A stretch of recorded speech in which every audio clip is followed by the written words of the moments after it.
अस्सलाम वालेकुम दोस्तों आज हम जिस चीज़ पे बहस करेंगे वो है स्टाफिसेग्रिया कि आखिर स्टाफिसेग्रिया में ऐसी कौन सी खसूसियत है कि तकरीबन औरतों के काफ़ी ज़्यादा अमराज सिर्फ एक अकेली स्टाफिसेग्रिया कवर करती है। दोस्तों बात यह है कि स्टाफिसेग्रिया में जो की पॉइंट है वो है अपने जज्बात को दबा कर रखना और ख़ास तौर पर अपने प्यार वाले जज्बात को और रोमानवी जज्बात को दबाना। दोस्तों जैसे कि आप जानते हैं कि स्टाफिसेग्रिया ये एक ऐसी दुआ है कि इसका मरीज़ किसी से भी खुलकर अपने जज्बात का इजहार नहीं कर सकता। अगर कोई उम्र से उससे बड़ा है, उसका वालिद है, उसका शोहर है या कोई और, तो वो हमेशा अपने जज्बात को दिल ही दिल में दबा कर रखता है और जब दिल पे बहुत ज़्यादा बोझ हो जाता है तो फिर उसका अंदरूनी निज़ाम जो है वो ख़राब होना शुरू हो जाता है और जब अंदरूनी निज़ाम ख़राब होता है तो फिर मुख्तलिफ बीमारियां सामने आती हैं। दोस्तों किसी के फोत होने से, इसके कारोबारी लॉस से इसे कोई फ़र्क नहीं पड़ता। दोस्तों ऐसी चीज़ जिसके साथ इसे अपनी इज्जत के खोने का डर हो, उस चीज़ से इसके जहन और इसका जिस्म ये डिस्टर्ब होते हैं। और औरत के लिए सबसे अच्छी चीज़ या सबसे कामयाब चीज़ उसका हयादार होना है दोस्तों। और इसीलिए स्टाफिसेग्रिया में अक्सर ख़वातीन ही आती हैं, क्योंकि लड़के मर्द हजरात फिर भी अपने दोस्तों से या किसी से अपने प्यार की बात का इजहार कर लेते हैं और वो अपने जज्बात को दबाते कम हैं बनिस्बत औरत के। क्योंकि औरत को अगर थोड़ी सी भी इसकी कोई बात दुनिया के सामने आ जाए तो इसके लिए मुसीबत खड़ी हो जाती है। ये हत्तुल इम्कान कोशिश करती है कि अगर दिल ही दिल में वो किसी से प्यार करती है, हत्ता कि इतना प्यार करे कि अपने लवर को जिससे वो चाहती है उससे भी खुलकर इजहार ना कर सके, उसे आई लव यू ना कह सके। क्यों? क्योंकि अगर वो जिससे प्यार करती है तो सवरात में अगर उसने इनकार कर दिया तो फिर भी ये हर्ट होती है, और अगर ये बात किसी और को पता चल जाए तो फिर भी ये हर्ट होती है। यानी कि हर तरीके से अगर उसका इजहार बाहर किसी से हो जाए तो उसे हर्ट होने का खदशा होता है। दोस्तों वो अंदर से इतनी सख्त और इतनी मजबूत हो जाती है कि अपने हर किस्म के जज्बात को वो छुपा कर रखती है। जैसे कि कहा जाता है कि एक ज़रा उसकी तमाम खसूसियात उसके मरकज़ से मिलनी चाहिए।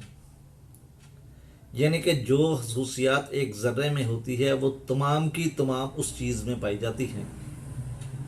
तो इस तरीके से जब उसका माइंड डिस्टर्ब होता है तो वो जब अपने जज्बात को, रोमानवी जज्बात को, इमोशन को दबा दबा के अंदर से सख्त हो जाती है, तो औरत को जिस्म के ऊपर सख्त किस्म की गिल्टियां बननी शुरू हो जाती हैं।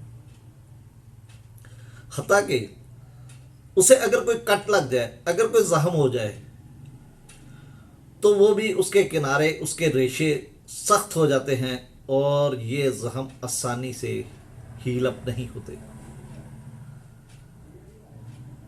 दोस्तों, हमारे मुआशरे में हर एक की कोशिश होती है कि खुद तो जो मर्जी करे लेकिन औरत को ही दबा कर रखे।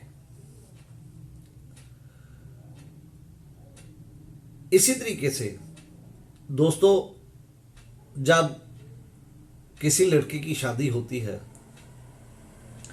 वो अपने ससुराल में जाती है और वहां पे उसे नया माहौल मिलता है, और अगर किसी वजह से उसके औलाद ना हो, और औलाद ना होने की वजह से भी सारे का सारा मलबा औरत पे डाल दिया जाता है कि इसमें खराबी थी। मर्द को कोई कुछ नहीं कहता, ना ही मर्द के टेस्ट करवाने की कोई जिम्मेदारी लेता है, ना ही उसे कहता है। बस हर बात औरत के इज्जत के ऊपर आती है। तो दोस्तों, चूंकि औरत नए घर में ब्याही जाती है, नए माहौल में होती है, तो वो कोशिश करती है कि किसी तरीके से मैं इस घर में टिकी रहूं, मेरे माँ बाप भाई बहनों की इज्जत कायम रहे। और इसी वजह से वो अपने ख़ास तौर पर इश्किया हालात, रोमानवी जज्बात उसको दबा कर रखती है और तसव्वुर ही तसव्वुर में अपने महबूब से प्यार करती है। और सबसे ज़्यादा दुख उसे उस वक्त होता है, उस वक्त वो सबसे ज़्यादा हर्ट होती है जब उसके अपने हालात, यानी कि खामद की तरफ से, सास ससुर की तरफ से, नंद की तरफ से इतने अच्छे ना हो और वो अपनी इज्जत बचाने के लिए खामोश बैठी रहे, लेकिन अचानक से उन हालात में उसका महबूब उसकी आंखों के सामने आ जाए, तो दोस्तों फिर औरत अंदर से टूट जाती है, उसे ज़बरदस्त चोट लगती है। दोस्तों, यही औरत अगर किसी डॉक्टर के पास चली जाए तो ये सिर्फ ज़ाहरी अलामात बताएगी कि मुझे ये तकलीफ़ है, मुझे ये तकलीफ़ है, मुझे ये तकलीफ़ है, लेकिन जो इसका मंबा है, जिसकी वजह से उसे ये तकलीफ़ हुई है, वो इतनी आसानी से नहीं बताती। छुपाना इसकी फितरत में शामिल है। लेकिन अगर वो समझे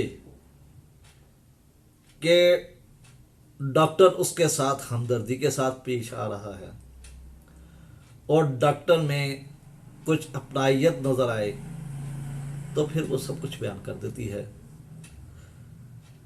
अग्नेशिया बयान नहीं करती, लेकिन ये बयान कर देती है।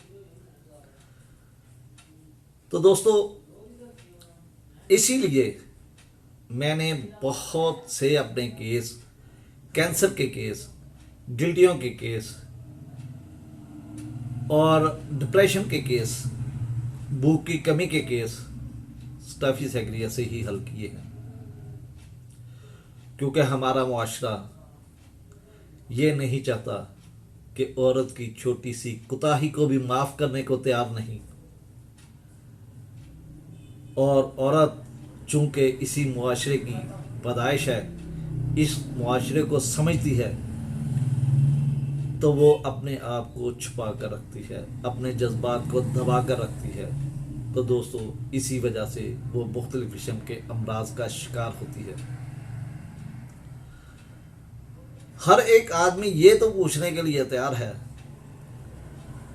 आदमी को, मर्द को, कि आपकी ज़िंदगी कैसी चल रही है, कोई फिक्र परेशानी नहीं, मेरा बेटा कैसा है, मेरा बेटे की कमाई कैसी है, मेरे बेटे को उसकी बीवी उसका ख्याल रखती है कि नहीं रखती। लेकिन बीवी से पूछने के लिए कोई तैयार नहीं कि उसके जज्बात भी हैं, वो भी एक इंसान है, उसे भी हम देखें कि क्या कोई ऐसी मुश्किलात का शिकार वो भी तो नहीं, वो भी कहीं हर्ट तो नहीं हो रही। तो दोस्तों, ये एक छोटी सी कहानी थी कि जिसकी वजह से बहुत ज़्यादा प्रॉब्लम्स, बहुत ज़्यादा अमराज औरतों में नज़र आ रहे हैं। औरतों के मैदे में जख्म हो जाते हैं, बदहज़मी का शिकार हो जाती हैं, इनके यूट्रस के इलाके में ट्यूमर बनना शुरू हो जाते हैं, इनके पस्तान में ट्यूमर बनना शुरू हो जाते हैं, ये कैंसर की तरफ चली जाती है। जब बहुत ज़्यादा स्ट्रेस हो जाता है, आखिरकार कितनी देर इंसान किसी भी चीज़ को दबा सकता है। जब हद से ज़्यादा दबाएगा तो एक ना एक दिन वो फट जाएगा। जब फटता है तो कोई छोटी मोटी चीज़ें सामने नहीं आती, फिर बड़ी बड़ी बीमारियां जन्म लेती हैं। दोस्तों, अगर आप चाहते हैं कि हमारी औरतें भी अच्छी ज़िंदगी गुजारें तो उनसे हुस्ने सलूक के साथ पेश आया करो, उनके जज्बात का एहसास किया करो, तो फिर वो इस फेज़ में नहीं आएंगी। दोस्तों, ये एक छोटी सी वीडियो थी। उम्मीद है कि ये वीडियो आपको पसंद आई होगी। इसे लाइक करें, शेयर करें, ताकि नए आने वाले दूसरे लोग भी इसे देखकर होम्योपैथी, असल होम्योपैथी, क्लासिकल होम्योपैथी को पहचान सकें। क्लासिकल होम्योपैथी बहुत मुश्किल नहीं, आसान है, लेकिन हमें एक रूट मैप नहीं दिया गया, हमें उसे सीखने का मौका नहीं दिया गया, या हमारे सीनियर जो हैं उन्होंने ये गवारा नहीं किया कि जूनियर को हम सीधे रास्ते पे लगाएं।